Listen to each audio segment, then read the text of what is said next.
ॐ हरिः ॐ श्री गुरुभ्यो नमः। हरिः ॐ शन्नो मित्रः शं वरुणः शन्नो भवत्वर्यमा शन्न इन्द्रो बृहस्पतिः शन्नो विष्णुरुक्रमः। नमो ब्रह्मणे नमस्ते वायो त्वमेव प्रत्यक्षं ब्रह्मासि त्वमेव प्रत्यक्षं ब्रह्म वदिष्यामि हृदं वदिष्यामि सत्यं वदिष्यामि तन्मामवतु तद्वक्तारमवतु अवतु माम् अवतु वक्तारम्। ॐ शान्ति शान्ति शान्तिः। ॐ सहनाववतु सहनौ भुनक्तु सह वीर्यं करवावहै तेजस्विनावधीतमस्तु मा विद्विषावहै। ॐ शान्ति शान्ति शान्तिः। सदाशिवसमारम्भां शङ्कराचार्यमध्यमाम् अस्मदाचार्यपर्यन्तां वन्दे गुरुपरम्परां। श्रुतिस्मृतिपुराणानाम् आलयं करुणालयं नमामि भगवत्पादं शङ्करं लोकशङ्करं शङ्करं शङ्कराचार्यं केशवं बादरायणं सूत्रभाष्यकृतौ वन्दे भगवन्तौ पुनः पुनः। ईश्वरो गुरुरात्मेति मूर्तिभेदविभागिने व्योमवद्व्याप्तदेहाय दक्षिणामूर्तये नमः। निधये सर्वविद्यानां विषजे भवरोगिणां गुरवे सर्वलोकानां दक्षिणामूर्तये नमः। ॐ नमः प्रणवार्थाय शुद्धज्ञानैकमूर्तये निर्मलाय प्रशान्ताय दक्षिणामूर्तये नमः। मंगलाचरण। ॐ नमः श्री शंकरानंद गुरुपादाम्बुजन्मने। ॐ नमः श्री शंकरानंद गुरुपादाम्बुजन्मने। सविलास महामोह ग्राह ग्रासैककर्मणे सविलास महामोह ग्राह ग्रासैककर्मणे।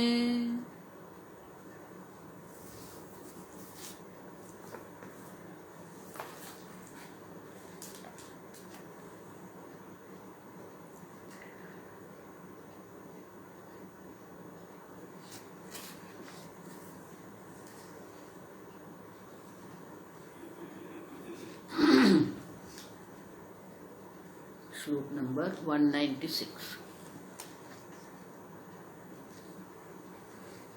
सत्यं ज्ञानमनन्तं चेत् सत्यं ज्ञानमनन्तं चेत् उपक्रम्योपसंहृतं यतो वाचो निवर्तन्ते इत्यसङ्गत्वनिर्णयः। नेक्स्ट। मायी सृजति विश्वं सन्निरुद्धस्तत्र मायया अन्य इत्यपराब्रूते श्रुतिस्तेनेश्वर सृजेत्।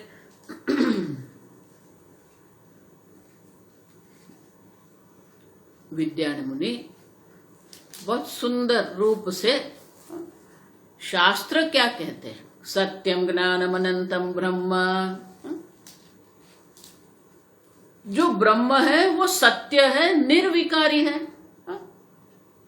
तो ब्रह्म में किसी भी प्रकार से सर्जन करने की सामग्री नहीं है। सत्यम ज्ञानम अनंतम ब्रह्म इति उपक्रम्य, इस प्रकार से आरंभ करके उपक्रम्य उपसंहृतम यतो वाचो निवर्तन्ते, और फिर उपसंहार कर रहे हैं, यतो वाचो निवर्तन्ते अप्राप्य मनसा सह। तो वो ब्रह्म जो है कभी भी वाणी, ये माने की शब्द और मन का कभी भी विषय नहीं बन सकता, वो असंग चैतन्य है। और इसलिए कहते हैं कि इस प्रकार से इति असंगत्व निर्णय, इस प्रकार से श्रुति माता का ये निर्णय है कि ब्रह्म जो है वो असंग है। और इसलिए कहते हैं कि अगर हम शास्त्र के दृष्टि से देखें तो ब्रह्म असंग है और असंग ब्रह्म में किसी भी प्रकार से सर्जन की कोई संभावना नहीं है। और आगे कहते हैं श्वेतर उपनिषद में हमने देखा, मायाम तु प्रकृतिम विद्धि मायिनं च महेश्वरः। तो वही जो मंत्र है उनका अर्थ यहां बताते हुए कहते हैं कि जो सर्जन करना है, जो सर्जन करता है वो कौन है? मायी सृजति विश्वम। माई, माया उपहित जो है वो माया शक्ति सहित जो परमात्मा है वो सर्जन करते हैं। सृजति विश्वम सन्निरुद्ध तत्र मायया, और जो जीव है अन्य, सन्निरुद्ध तत्र मायया अन्यः, दूसरी पंक्ति में है अन्य, अन्य माने कि जीव। तो जीव जो है वो माया से सन्निरुद्ध माने कि माया के नियंत्रण में है, माया के अधीन है। और ईश्वर जो है वो माया को अपने वश में करके ये सर्जन कर रहे हैं। तो ईश्वर जो है वो सर्जन करता है और माया को, माया शक्ति को अपने वश में रखते हैं। और जीव कौन है? जो माया के अधीन है। और इसलिए कहते हैं सन्निरुद्ध, सन्निरुद्ध माया के द्वारा वो बंधन में पड़ा हुआ है। और इसीलिए इति अपरा ब्रूते, अपरा मानी अन्य, श्रुते है, श्रुति ही, अन्य श्रुति कहती है कि ईश्वर जो माया सहित जो ईश्वर है वो सर्जन करते हैं और जीव जो है माया के कारण बंधन में पड़ा हुआ है। और इसीलिए तेन ईश्वरः सृजेत, इससे ये सिद्ध होता है कि सर्जन करता तो ईश्वर है। और ईश्वर कौन है? माया सहित ईश्वर है। तो शास्त्र ये नहीं कहता ब्रह्म सर्जन करता है। अब देखो विद्यारण्य मुनि क्या कह रहे हैं। तैत्तिरीय उपनिषद में जब कहा सत्यम ज्ञानम अनंतम ब्रह्म, तो वो ब्रह्म जो है वो सर्जन करता नहीं है। ब्रह्म में किसी भी प्रकार से कारणता, हेतुता है ही नहीं। लेकिन सर्जन तो है, हम सर्जन देख रहे हैं, अनुभव कर रहे हैं। और इसलिए श्रुति माता कहती है माया मायी सृजति विश्वम, जो माया से सहित माया उपाधि जो ईश्वर है वो सर्जन कर रहे हैं। और जो जीव है वो माया के अधीन है। और इस प्रकार से उसमें ब्रह्म और जीव का सर्जन, ये समस्त सृष्टि के सर्जन में जीव और ब्रह्म का कोई हाथ है ही नहीं। जो सर्जन करने वाले हैं वो तो ईश्वर है। न तो जीव ये सृष्टि का सर्जन करते हैं, न तो ब्रह्म ये सृष्टि का सर्जन करते हैं। आप समझो, जो सर्जन करता है वो ईश्वर है। देखो इसलिए ये पहले से भी मैं कहते हैं, कई बार हम वाक्य ही गलत बोलते हैं। आप समझो, मेरे एक एक वाक्यों को आपको ठीक से सुनना पड़ेगा। मैं ये नहीं कह रही हूं, शास्त्र ये नहीं कहता कि ईश्वर ने सर्जन किया। जो सर्जन करता है वो ईश्वर है। अब समझो, सर्जन करता ईश्वर है, ईश्वर ने सर्जन नहीं किया है। अब समझो, हम उल्टा कहते हैं और फिर उसी में फंस जाते हैं हम। तो सर्जन करता जीव नहीं है, सर्जन करता ब्रह्म नहीं है। जीव तो माया के अधीन है, इसलिए अल्पज्ञ है, अल्प शक्ति है, वो सर्जन नहीं कर सकता। और ब्रह्म जो है वो निर्विकारी असंग है, इसलिए ब्रह्म भी सर्जन करता नहीं। अब समझो, तो सर्जन करता कौन है? सर्जन करता ईश्वर है। और इसीलिए इस श्लोक में विद्यारण्य मुनि कहते हैं न तो जीव न तो ब्रह्म सर्जन करता है, सर्जन करता ईश्वर है। आगे का श्लोक, आनंदमय ईशोयम आनंदमय ईशोऽयं बहुस्यामित्यवैक्षत बहुस्यामित्यवैक्षत हिरण्यगर्भरूपोऽभूत् सुप्तिस्वप्नो यथा भवेत् सुप्तिस्वप्नो यथा भवेत्।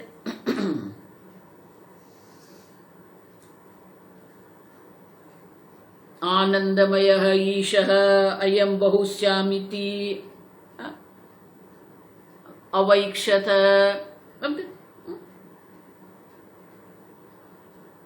श्रुति माता कहती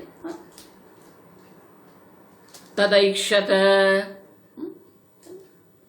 बहुस्यां प्रजा येति तत्सृष्ट्वा तदेवानुप्राविशत। तैत्रीय उपनिषद।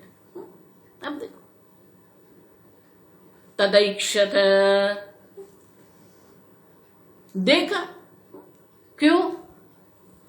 पिछली सृष्टि कैसी थी, पूर्व की सृष्टि कैसी थी, कौन कौन प्रकार के जीव थे, उन जीव को किन किन प्रकार के भोग प्रदान किए थे, ये सब देखा। अब देखो, और इसलिए कहते हैं ये आनंदमय ईशः अयम। जो आनंदमय है वो ईश्वर है। हम आगे देख के गए, जो सुषुप्ति अवस्था जो है, देखो ये अगर आपको संस्कृत याद नहीं रहता है तो हिंदी में भी आप याद तो रखो। अब समझो, अन्नमय कोश है वो स्थूल शरीर है, प्राणमय कोश, मनोमय कोश और विज्ञानमय कोश जो है वो सूक्ष्म शरीर है, और आनंदमय जो है वो कारण शरीर है। जागृत अवस्था में अन्नमय है, जागृत अवस्था में पांचों कोश है, अन्नमय भी है, मनोमय भी है, प्राणमय है, सब है। लेकिन सुषुप्ति अवस्था में कोई नहीं, आनंदमय मात्र है। अगले चार जो कोश है वो वहां पर नहीं है, आनंदमय मात्र है, जिसको हम कारण शरीर कहते हैं। और स्वप्न अवस्था जो है, स्वप्न अवस्था में मनोमय कोश है, प्राण है, विज्ञानमय कोश है, सूक्ष्म शरीर है, स्थूल शरीर नहीं है। जागृत अवस्था में स्थूल शरीर भी है, सूक्ष्म शरीर भी है, कारण शरीर भी है। स्वप्न अवस्था में सूक्ष्म शरीर और कारण शरीर है, और सुषुप्ति अवस्था में कारण शरीर मात्र है। और इसीलिए ये कारण शरीर जिसको हम कहते हैं उसी को आनंदमय भी कहते हैं। कोश की दृष्टि से उसे हम आनंदमय कोश कहते हैं। तो ये जो है वो हमारा समष्टि व्यष्टि है, व्यक्तिगत है, इंडिविजुअल है। लेकिन समष्टि जब हम देखते हैं तो एक स्थूल शरीर जो है विश्वम, समष्टि स्थूल शरीर है वो विराट है, समष्टि सूक्ष्म शरीर है वो हिरण्यगर्भ है, और समष्टि जो कारण शरीर है आनंदमय, जो समष्टि आनंदमय जो है वो ईश्वर है। और इसलिए कहते हैं आनंदमय है ईशः। जो कारण समष्टि कारण शरीर है वो ईश्वर है, और वो जो ईश्वर है जो समष्टि कारण शरीर है वो सबका कारण है, लेकिन उनका कोई कारण नहीं है। तो समष्टि जो आनंदमय जिसको कहते हैं, या समष्टि जो कारण शरीर है, ईशः अयम, ये ईश्वर है। और ईश्वर सर्जन करता है, तो सर्जन करने के लिए क्या करते हैं? तदैक्षत। अब देखा क्या? बहुश्यामिति, मैं अनेक बन जाऊं। क्यों? जो जीव है, जीव के जो कर्म परिपाक रूप हुए हैं, वो जो कर्म फल देने के लिए परिपाक हुए जो कर्म है, वो कर्म फल देने के लिए ईश्वर ये इच्छा करते हैं। तदैक्षत बहुश्यां प्रजा येति सतपोतप्यस सतपस्तप्त इदगुम सर्वमसृजत। देखा, मैं अनेक बन जाऊं। जीव को अपने कर्म फल देने के लिए वो ईश्वर अनेक बन गए, और इसलिए कहते हैं बहुश्चामिति अवैक्षत, ये कारण शरीर है। हिरण्य गर्भ रूप अभूत, सबसे पहले क्या किया? अवैक्षत, देखा, संकल्प किया। सृष्टि करना है, संकल्प है। जैसे आपको घर बनाना है तो पहले आपका संकल्प होना चाहिए, घर बनाइए। तो घर बनाना है तो घर बनाने के लिए उनका प्लानिंग करना पड़ेगा। जो आर्किटेक्ट होता है वो आपको प्लान करके बताता है। आप कह देते हैं कि ये हमारा प्लॉट है, इतनी भूमि हमारे पास है, ये भूमि में हमें इतना इतना बनाना है, ऐसा शयन कक्ष होना चाहिए, इस स्थान पर हमारा रसोई होना चाहिए, इस स्थान पर हमारा बैठक रूम होना चाहिए, ये सब बताते हैं हम जो कहते हैं उनके आधार पर आर्किटेक्ट क्या करता है? वो प्लान बनाता है। तदैक्षत, वो देखा, अभी स्थूल कुछ है नहीं, आयोजन मात्र, संकल्प मात्र है। आप सब संकल्प भी है और आयोजन भी है, प्लानिंग कहते हैं हम लोग। फिर क्या करना पड़ता है? हिरण्य गर्भ रूप अभूत, तो समष्टि हिरण्य गर्भ की उत्पत्ति हुई। जीव के अपने कर्म फल देने के लिए ईश्वर ने ये संकल्प किया, और संकल्प करके इदम सर्वम असृजत, ये सर्व की सर्जन किया। आप सुन, और इसलिए कहते हैं कि इस प्रकार से संकल्प करके फिर हिरण्य गर्भ रूप में, समष्टि सूक्ष्म शरीर के रूप में वो पहली उत्पत्ति हुई। अब तो सर्व कारण जो वो ईश्वर है, फिर जो समष्टि सूक्ष्म शरीर है वो हिरण्य गर्भ है, जिसको हम ब्रह्मा जी कहते हैं। अब समझ, तो इसलिए कहते हैं, तो जिस प्रकार से सुषुप्ति अवस्था आनंदमय कोश है वो ईश्वर है, उसी प्रकार से जो स्वप्न अवस्था है, जो सूक्ष्म शरीर है, वो हिरण्य गर्भ है। इसलिए कहते हैं हिरण्य गर्भ रूप अभूत सुप्ति ही स्वप्न यथा भवेत। सुप्ति ही, जो सो गया है, निद्राधीन जो है, जब सो जाते हैं, सुषुप्ति अवस्था में होते हैं, वहां से जब मात्र मन जागृत होता है, स्वप्न यथा भवेत, तो स्वप्न जगत बनता है। जागृत से सीधा कोई स्वप्न नहीं देख सकता है, जागृत से उनको सुषुप्ति में जाना पड़ता है। सब जो है वो लय हो जाना चाहिए, फिर उससे मात्र सूक्ष्म शरीर प्रकट होता है। मात्र सूक्ष्म शरीर जो है वो जागृत होता है और स्वप्न जगत होता है। और इसलिए कहते हैं कि जो हिरण्य गर्भ है, यथा मानी जिस प्रकार से जो सो गया है, सुप्ति मानी जो सो गया है, जो सो गया है वो मात्र उनका मन सूक्ष्म शरीर जागृत होता है और वो स्वप्न देखता है। उसी प्रकार से ये जो कारण स्वरूप ईश्वर जो है, वो कारण स्वरूप ईश्वर से हिरण्य गर्भ की उत्पत्ति होती है। जिस प्रकार से हम स्वप्न देखते हैं, जो सूक्ष्म अवस्था होती है, उसी प्रकार से ईश्वर से भी ये हिरण्य गर्भ की उत्पत्ति होती है। अब फिर क्या होता है आगे? क्रमेण युगपद्येश, क्रमेण युगपद्येश सृष्टिर्ज्ञेया यथा श्रुतिः, सृष्टिर्ज्ञेया यथा श्रुतिः, द्विविध श्रुति सद्भावात्, द्विविध श्रुति सद्भावात्, द्विविध स्वप्न दर्शनात्, द्विविध स्वप्न दर्शनात्।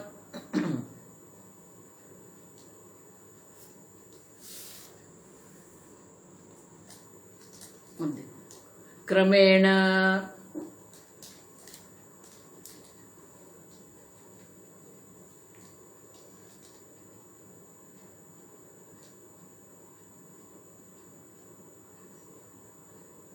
क्रमेण, क्रम से अगर हम देखते हैं क्या होता है? देखो, दो श्रुति है हमारे पास, द्विविध श्रुति यथा श्रुति ही। क्यों? एक श्रुति क्या कहती है? तस्माद् ब्रह्मणः वा एतस्माद् आत्मनः आकाश संभूतः।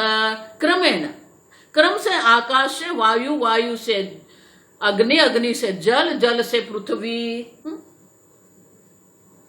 और ये तैत्तरीय उपनिषद में ही है। दो प्रकार की श्रुति हुई, आप समझो। एक श्रुति ये कहती है कि क्रम से हुआ है, क्रमेण। आकाश, वायु, अग्नि, जल, पृथ्वी, पृथ्वी से औषधि, औषधि से अन्न, अन्न से ये स्थूल शरीर, ये क्रम हुआ। लेकिन बाद में जो कहते हैं वो क्या कहते हैं? तदैक्षत इदगुम सर्वमसृजत। अब देखो, युगपद, युगपद माने साइमल्टेनियस, इमीडिएटली। युगपद माने एक साथ। तो एक पहले क्रम दर्शाते हैं और बाद में जो कहते हैं वो क्या है? युगपद एषा सृष्टि ही ज्ञेया यथा श्रुति ही द्विविध द्विविध श्रुति सद्भावात। दो प्रकार की श्रुति है हमारे पास। एक श्रुति जो है वो क्रम दर्शाती है, दूसरी श्रुति है वो क्रम नहीं दर्शाती। एक साथ सबका इदम सर्वम असृजत, सबका सर्जन कर दिया। अब देखो, तो दो प्रकार से सृष्टि दर्शाते हैं, द्विविध स्वप्न दर्शनात्। तो बोले कि ये दो प्रकार से क्यों कहा है? देखो बहुत सुंदर है, आप समझो। एक क्रम से है, दूसरी युगपत है। तो बोले स्वप्न दर्शनात्, जिस प्रकार से हम स्वप्न देखते हैं। स्वप्न में भी क्या होता है? कई बार ऐसा होता है अचानक हम ऋषिकेश होते हैं, अचानक स्वप्न में हम देखते हैं ऋषिकेश में है। कब ऋषिकेश गए, कैसे गए, कुछ भी नहीं। आप सो गए हैं अपने शहर में, अपनी नगरी में आप सो रहे हैं, लेकिन स्वप्न में आप वहां पर हैं। अचानक आप देखेंगे मैं रामेश्वर में हूं, तो वहां कोई क्रम नहीं है। आप अपने नगरी से कब कैसे गए, कैसे पहुंचे, कुछ भी नहीं, कोई क्रम नहीं है। अचानक रामेश्वर पहुंच गए आप, तो रामेश्वर में सब दर्शन किया आपने, तो वहां कोई क्रम नहीं था। और कई बार हम क्रम भी देखते हैं। हम ऐसे ट्रेन में बैठे, ट्रेन में ये खाया, ट्रेन में इससे बात किया, फिर हम रामेश्वर पहुंचे, वो भी क्रम भी देख सकते हैं। तो इसलिए कहते हैं द्विविध स्वप्न दर्शनात्। जिस प्रकार से हम भी स्वप्न में देखते हैं, दो प्रकार से, दो प्रकार के स्वप्न हम करते हैं। एक में क्रम होता है और कई बार क्रम होता ही नहीं है। अब समझो, उसी प्रकार से परमात्मा की जो बात हम करते हैं, तो परमात्मा भी जो है क्रमेण, क्रम से भी हम कह सकते हैं, और युगपत भी हम, युगपत मानी तत्काल, इमीडिएट। तो जैसे स्वप्न में हम देखते हैं, उसी प्रकार से ये परमात्मा भी सर्जन करते हैं। लेकिन एक बात तो सिद्ध है कि ईश्वर के संकल्प से ही ये सृष्टि हुई है, और सर्जन करता जो है वो ईश्वर है। दोनों सृष्टि में, सृष्टि किस प्रकार से हुई, तो सृष्टि प्रक्रिया में भेद है, द्विविध है, दो प्रकार से है। लेकिन संकल्प तो ईश्वर का ही है, और सर्जन करता तो ईश्वर ही है। अब समझो, तो उसमें कोई भेद नहीं है। आप समझो, उसको भेद करने की आवश्यकता नहीं है। और इसलिए कहते हैं कि दो प्रकार की श्रुति माता है। दो श्रुति माता कहती है, एक क्रम से दर्शाती है, युगपत दर्शाती है, लेकिन संकल्प तो ईश्वर का ही है। आप समझो, ईश्वर ने संकल्प किया और संकल्प के द्वारा ही ये सृष्टि हुई। अब समझो, इच्छा है, क्या इच्छा है? बहुश्याम में अनेक बन जाऊं, और अनेक बन गए। अब समझो, अगर आप भागवत, मूल भागवत अगर आप देखो, तो मूल भागवत जो है, तो मूल भागवत में दूसरा जो स्कंद है उसको सर्ग कहते हैं। सर्ग मानी सर्जन। बहुत सुंदर है। ये परमात्मा ने सृष्टि किस प्रकार से बनाई, तीन प्रकार से दर्शाई है वहां। बहुत सुंदर है। तो ये प्रक्रिया है सृष्टि की, लेकिन उसमें सर्जन करता तो ईश्वर ही है, संकल्प करने वाले भी ईश्वर है, सर्व का कारण भी ईश्वर ही है। श्रुति भले प्रक्रिया अलग अलग दर्शाती है, लेकिन ये तीन बात जो है वो तो वही की वही है कि ईश्वर ही सर्जन करता ईश्वर है, ईश्वर के संकल्प से ही सृष्टि हुई है। अब सब उसमें कोई भेद नहीं है, ईश्वर का ही संकल्प है, ईश्वर की ही इच्छा है और ईश्वर ने ही ये सर्जन किया है। और इसीलिए कहते हैं कि भले ये दो प्रकार से होती है लेकिन उसमें कोई भेद नहीं है। समझो, सृष्टि प्रक्रिया दो प्रकार से है लेकिन उनका जो निर्णय जो है कि सर्जन करता ईश्वर है,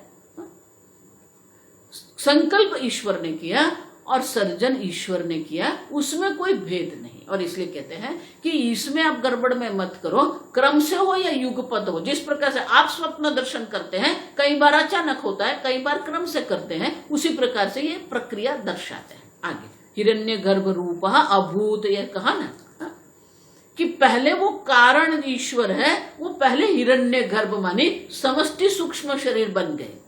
तो वो कैसे, वो आगे के श्लोक में समझाते हैं। सूत्रात्म सूक्ष्म देहाख्य, सूत्रात्म सूक्ष्म देहाख्य सर्वजीव घनात्मक, सर्वजीव घनात्मक सर्वाहन्मान धारित्वात्, सर्वाहन्मान धारित्वात् क्रियाज्ञानादिशक्तिमान, क्रियाज्ञानादिशक्तिमान। वो हिरण्यगर्भ क्या है? अब देखो हिरण्यगर्भ क्या है, वो ये श्लोक में दर्शाते हैं। हिरण्यगर्भ मानी टोटल माइंड। आप समझो, वेदांत में बहुत सारे ऐसे शब्द हैं जिसका आप शाब्दिक अनुवाद नहीं कर सकते हैं, लिटरली। बहुत सारे जो ये अंग्रेजी में जो वेदांत लिखने वाले हैं, ये बहुत बड़ी गलती करते हैं।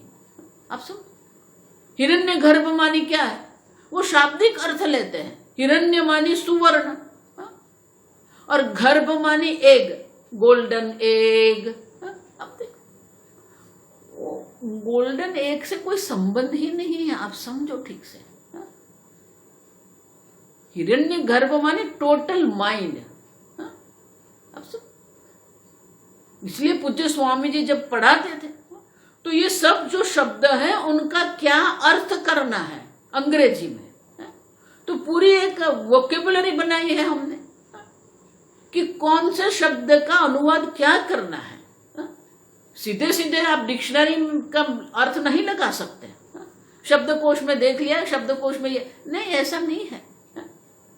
और इसीलिए हिरण्यगर्भ मानी क्या है, ये गोल्डन एग नहीं है, आप समझो। और इसीलिए विद्यारण्य मुनि स्वयं दर्शाते हिरण्यगर्भ क्या है, उनका स्वरूप क्या है। सूत्रात्मा, हिरण्यगर्भ को सूत्रात्मा भी कहते हैं। सूत्रात्मा मानी क्या है, सर्व जीव को जो जोड़ के रखता है, सूत्र।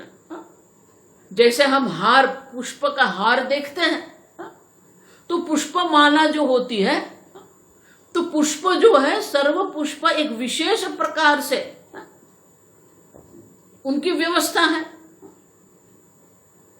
लेकिन वो सब पुष्पों को उनके स्थान पर पकड़ने वाला वो सूत्र है जो हम देखते नहीं है।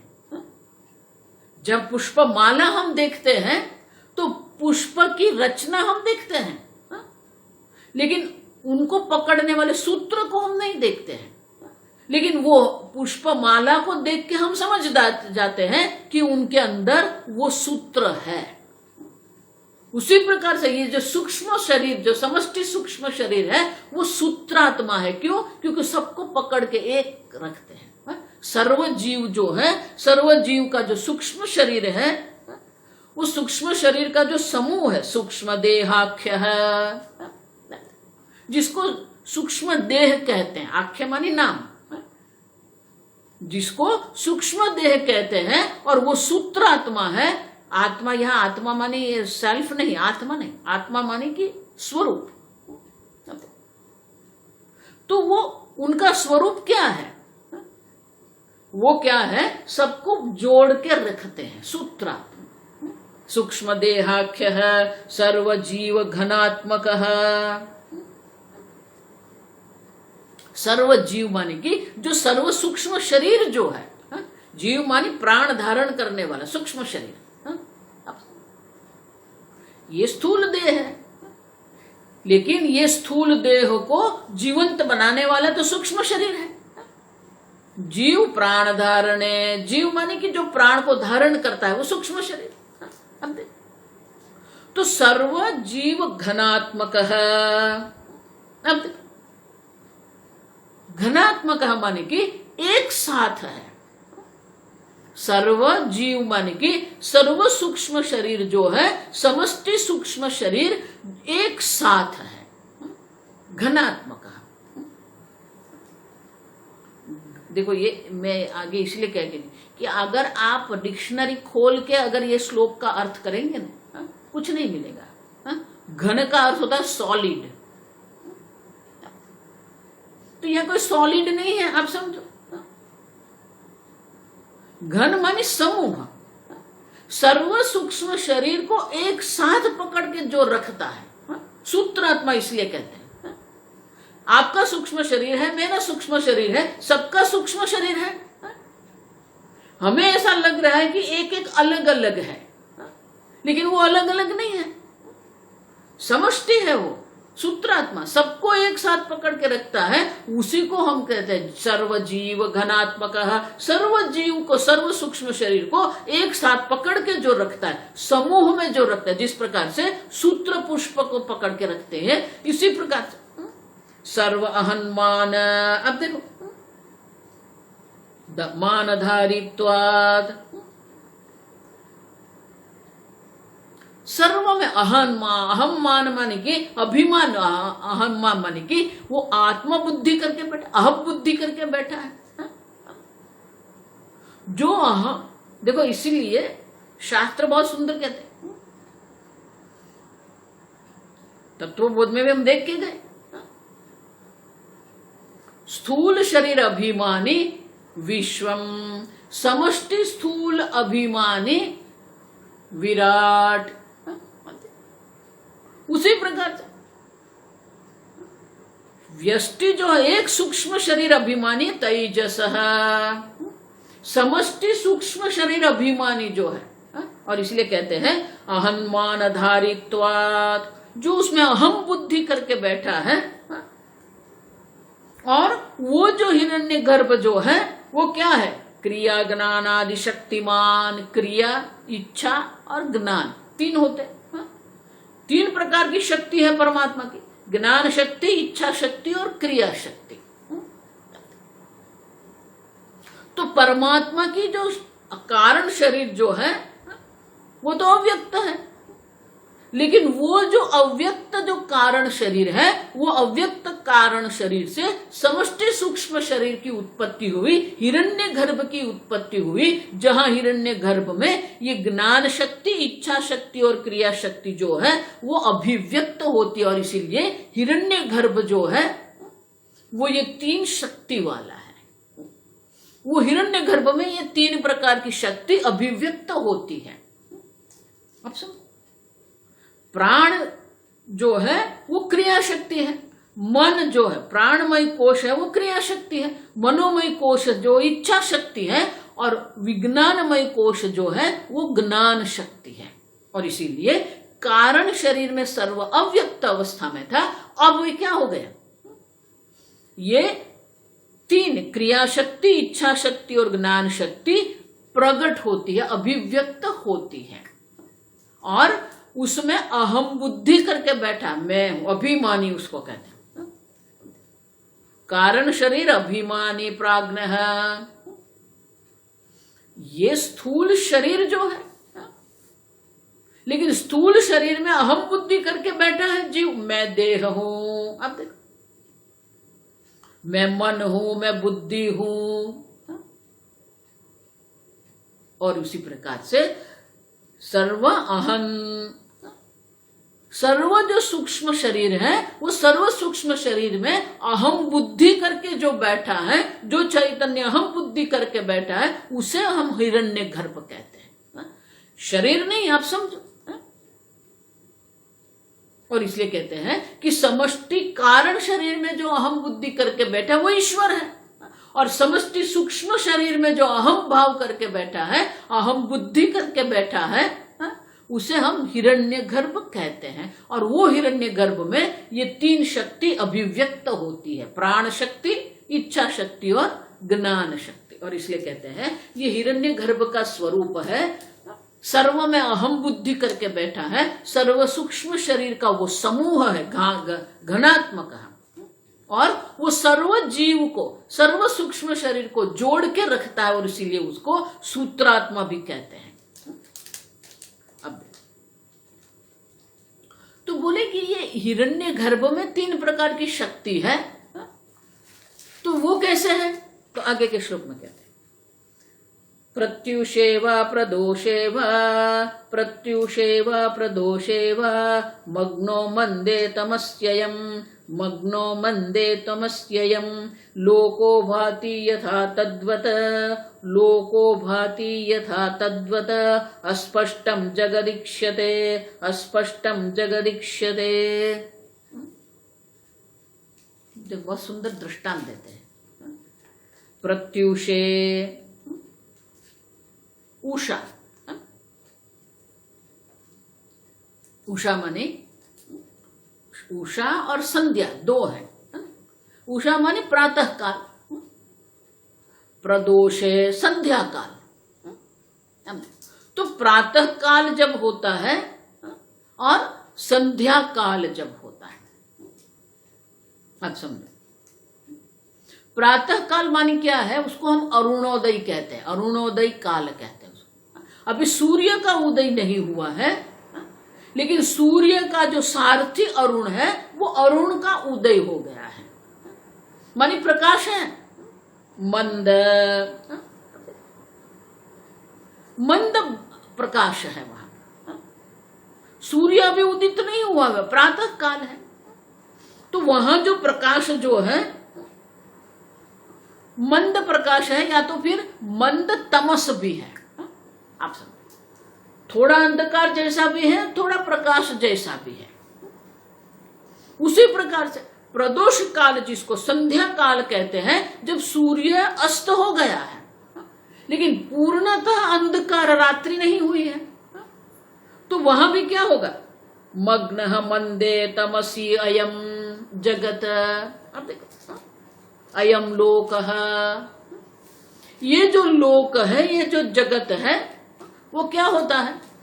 तमसी मग्न मंदे, वो अंधकार है लेकिन पूर्ण अंधकार नहीं है, मंद अंधकार में मग्न ये जगत है। या तो वो प्रातः काल का समय आप ले लो, या तो संध्या काल का आप समय ले लो। प्रातः काल या संध्या काल में मंद अंधकार होता है, और मंद अंधकार होने के कारण प्रकाश अभी है नहीं। प्रातः काल में अभी सूर्योदय अभी हुआ नहीं है, और संध्या काल में सूर्यास्त हो गया है, लेकिन रात्रि अभी नहीं हुई है। तब क्या होता है? मंदे, अब देखो, तमसी अयम लोकः भाति यथा अस्पष्टम। तब ये जगत हम देखते हैं, लेकिन वो स्पष्ट नहीं होता है। जो हमारे समीप होता है उसको हम स्पष्ट देख सकते हैं, लेकिन दूर की जो वस्तु होती है वो हमें स्पष्ट रूप से दिखती नहीं है, क्योंकि वहां पर मंद अंधकार है, पूर्ण अंधकार नहीं है। और इसीलिए जो भी वस्तु हमें दिखती है वो अस्पष्ट होती है। तद्वत जगत ईक्ष्यते, उसी प्रकार से हिरण्यगर्भ माने कि ये जगत जो है अभी स्पष्ट नहीं हुआ है। क्रिया शक्ति प्रवृत्त हो गई है, इच्छा शक्ति भी प्रवृत्त हो गई है, तदैक्षत, ज्ञान शक्ति भी है, लेकिन स्पष्ट रूप से नहीं है। और इसलिए कहते हैं हिरण्यगर्भ में क्या होता है ये जगत जो है सूक्ष्म रूप में होता है और इसलिए हमें स्पष्ट रूप से हमें कुछ दिखता नहीं है। देखो ये घर हम बनाते हैं ना, बस उसी प्रकार का ही है। पहले हम प्लानिंग करते हैं, फिर प्लानिंग करने के बाद हम कंस्ट्रक्शन शुरू करते हैं। अब जब कंस्ट्रक्शन हम करते हैं तो मकान बनाना जब शुरू होता है तो हमें सब अस्पष्ट दिखता है, कुछ स्पष्ट नहीं होता है। देखो इसलिए कई बार ऐसा होता है कि जब वो घर बनता है तो जो घर बनाने वाला होता है उसको हम कई बार समझते नहीं, इसलिए हम गुस्सा भी करते हैं, अरे यहाँ ये क्यों बना दिया। बोले नहीं नहीं वो ठीक है, यहाँ पर ये देखो हमारा जो प्लान है उसी प्रकार से चल रहा है। तो वो दीवार बनाते हैं तो वो अपने हिसाब से करते, क्रम रहता है उनका, बनाने का अपने क्रम रहता है। लेकिन वो जब बनाते हैं तो हम देखते हैं तो सब हमें अस्पष्ट दिखता है। लेकिन एक बार सब दीवार बन गई, नीचे के भी भूमि से टाइल्स लगा दिया, स्लैब भी बन गए, फिर हमें स्पष्ट दिखता है। ये रसोई है, ये शयन कक्ष है, अब देखो ये गैरेज है, ये बाथरूम है, अब देखो वो स्पष्ट दिखे। लेकिन जब तक सब दीवार बन नहीं जाती है, सब सीलिंग नहीं बन जाती है, छत नहीं, तब तक स्पष्ट नहीं होता है। उसी प्रकार से कहते हैं कि अस्पष्टम जगदीक्ष्यते, ये जगत जो दिखता है, दीक्ष्यते दिखता है, वो स्पष्ट रूप से नहीं दिखता है। हिरण्यगर्भ में ये शक्ति जो है वो प्रवृत्त हो गई है और वो शक्ति प्रवृत्त होने से वो सृष्टि प्रक्रिया भी आरंभ हो गई है, लेकिन अभी कुछ स्पष्ट नहीं है। जिस प्रकार से प्रातः काल में और संध्या काल में संपूर्ण जगत जो है मंद अंधकार में डूबा हुआ होता है, मग्न मंद अंधकार में डूबा हुआ होता है और इसलिए वो स्पष्ट नहीं दिखता है। उसी प्रकार से हिरण्यगर्भ की जो अवस्था है उसमें ये जगत अभी हमें स्पष्ट रूप से दिखता नहीं है। अब देखो वो अस्पष्ट क्यों कहते हो आप, तो वो चित्रपट का जो दृष्टांत है वो यहां लाते हैं। देखो चित्रपट में हमने 4 अवस्था देखी है, स्वच्छ वस्त्र भी है, कड़क किया हुआ वस्त्र भी घट्टित है, फिर लांछित, लांछित मानी रेखांकन करते हैं और फिर उनमें रंग हम लगाते हैं और फिर स्पष्ट हो जाता है। तो विद्यारण्य मुनि कहते हैं कि वो चित्रपट के दृष्टांत में जो हमने देखा था कि वो जो रेखांकन करते लांछित, उसी प्रकार से हिरण्यगर्भ जो है ये लांछित अवस्था है। जैसे चित्र की जो लांछित अवस्था रेखांकन अवस्था होती है, उसी प्रकार से ये भी हिरण्यगर्भ जो है वो लांछित अवस्था है। तो हम देखेंगे श्लोक, सर्वतो लांछितो मश्य, सर्वतो लांछितो मश्य, यथा स्याद्घट्टितः पटः, यथा स्याद्घट्टितः पटः, सूक्ष्माकारिस्तथेशस्य, सूक्ष्माकारिस्तथेशस्य, वपुः सर्वत्र लांछितं, वपुः सर्वत्र लांछितं। देखो ये अद्भुत है, ये प्रकरण बहुत अद्भुत है। चित्रपट का भी हमें दृष्टांत दिया है और आकाश की भी 4 अवस्था है और चैतन्य की भी 4 अवस्था, बहुत सुंदर है ये। तो बोले यथा घट्टितः पटः, जिस प्रकार से वो कड़क किया हुआ जो वस्त्र है, घट्टितः पटः, उसमें क्या करते हैं, सर्वतः लांछितः मश्या, मश्या मानी शाही, इंक होती है ना, तो इंक के द्वारा मश्या शाही के द्वारा क्या करते हैं, लांछित रेखांकन करते हैं। अब वो जो रेखांकन किया हुआ है तो जो चित्रकार है उन्हें तो पता है कि इस रेखांकन में जो है वो पर्वत है, ये जो रेखांकन है वो वृक्ष है, ये जो रेखांकन है वो मार्ग है। वो चित्रकार के मन में तो सब है, लेकिन जो वस्त्र है वहां पर स्पष्ट नहीं है। अस्पष्ट है, आप समझो। और इसलिए कहते हैं सूक्ष्माकार ही, वो सूक्ष्म आकार है मानी कि रेखांकन है। तथा ईशस्य वपुः सर्वत्र लांछितम्, उसी प्रकार से जो ईश्वर का जो सूक्ष्म शरीर है, समस्त सूक्ष्म शरीर है, वो क्या है? लांछितम, रेखांकन है वहां पर, कुछ भी स्पष्ट नहीं है। जिस प्रकार से चित्रपट में स्पष्टता नहीं होती है, उसी प्रकार से ईश्वर का जो ये हिरण्यगर्भ जो समस्त सूक्ष्म शरीर जो है, वो भी कैसा है? ये लांछित जैसा, अस्पष्ट है, रेखांकन है सब जगह पर। लेकिन वो रेखांकन के द्वारा किस प्रकार की वस्तु प्रकट होने वाली है, उसमें कौन सा प्रकार का रंग होगा, उनका कितना कद हो, वो स्पष्ट नहीं है। और इसलिए कहते हैं जिस प्रकार से ये चित्रपट में लांछित अवस्था जो होती है, रेखांकन की जो अवस्था होती है, उसी प्रकार से ये हिरण्यगर्भ जो ईश्वर का, ईशस्य वपुः, ये ईश्वर का शरीर जो हिरण्यगर्भ है, वो भी उसी प्रकार से सर्वत्र लांछित है। संपूर्ण चित्र जो घटित पट है उसमें रेखांकन हो गया है, उसी प्रकार से ईश्वर का जो हिरण्यगर्भ है वो ये लांछित अवस्था है, रेखांकन अवस्था है, और इसीलिए संपूर्णतः वो स्पष्ट नहीं है। रेखांकन हो गई है लेकिन स्पष्टता अभी हुई नहीं है। और इसीलिए कहते हैं कि जिस प्रकार से प्रातः काल में और संध्या काल में मंद अंधकार में लोग जो है, वो जगत जो है वो मग्न हुआ है और इसलिए स्पष्ट नहीं दिखता है, उसी प्रकार से हिरण्यगर्भ अवस्था में भी ये जगत जो है स्पष्ट हमें दिखता नहीं है। आगे अब दूसरा दृष्टांत देते हैं। अगर ये समझ में नहीं आया तो दूसरा दृष्टांत देते हैं। सस्यं वा शाकजातं वा, सस्यं वा शाकजातं वा, सर्वतोऽङ्कुरितं यथा, सर्वतोऽङ्कुरितं यथा, कोमलं तद्वद्वेष, कोमलं तद्वदेव एषः, कोमलं तद्वदेव एषः, पेलवो जगदङ्कुरः, पेलवो जगदङ्कुरः।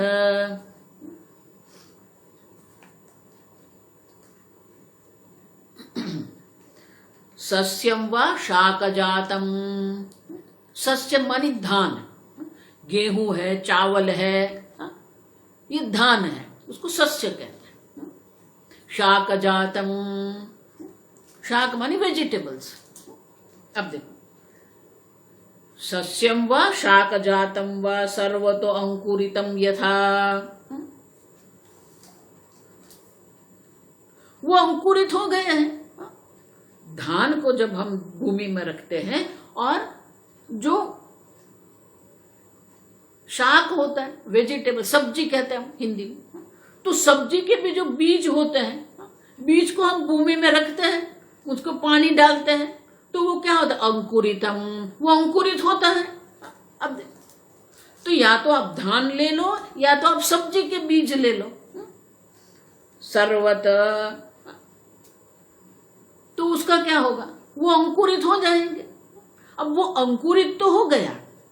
अब देखो, दो प्रकार से ये देखना है हमें।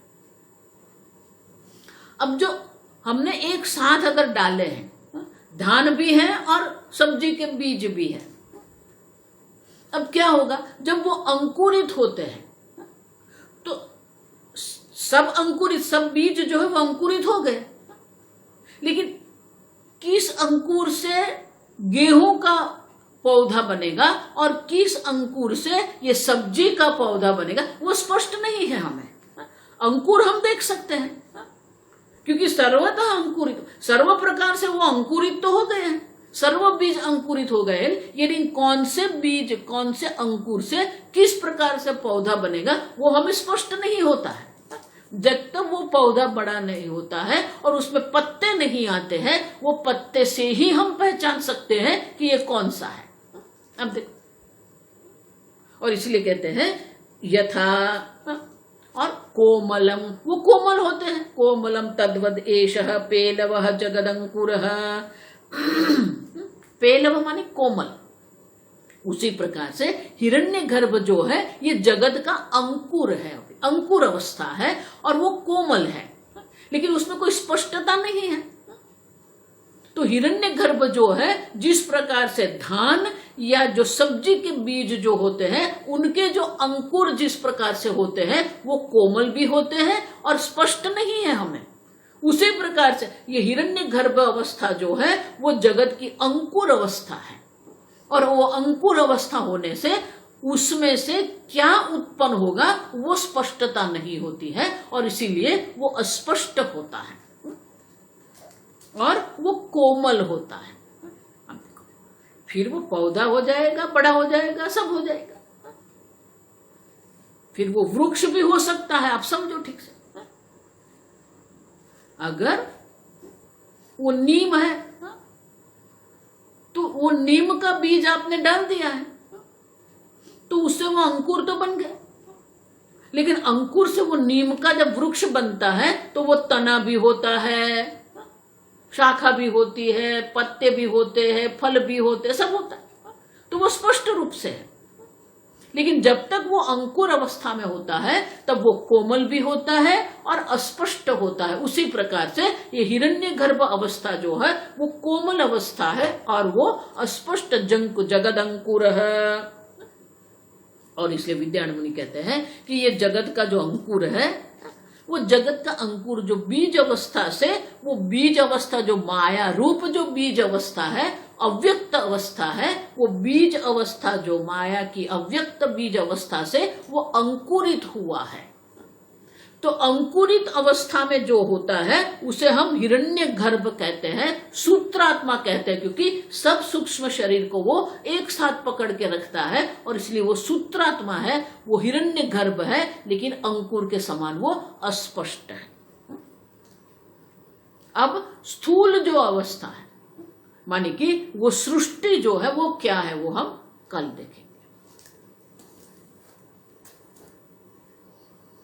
ओम स्वस्ति प्रजाभ्यः परिपालयन्ताम् न्यायेन मार्गेण महिं महिषाः गोब्राह्मणेभ्यः शुभमस्तु नित्यं लोकाः समस्ताः सुखिनो भवन्तु काले वर्षतु पर्जन्यः पृथिवी सस्यशालिनी देशोऽयं क्षोभरहितः ब्राह्मणाः सन्तु निर्भयाः ओम सर्वेषां स्वस्तिर्भवतु सर्वेषां शान्तिर्भवतु सर्वेषां पूर्णं भवतु सर्वेषां मङ्गलं भवतु सर्वे भवन्तु सुखिनः सर्वे सन्तु निरामयाः सर्वे भद्राणि पश्यन्तु मा कश्चित् दुःखभाग् भवेत् असतो मा सद्गमय तमसो मा ज्योतिर्गमय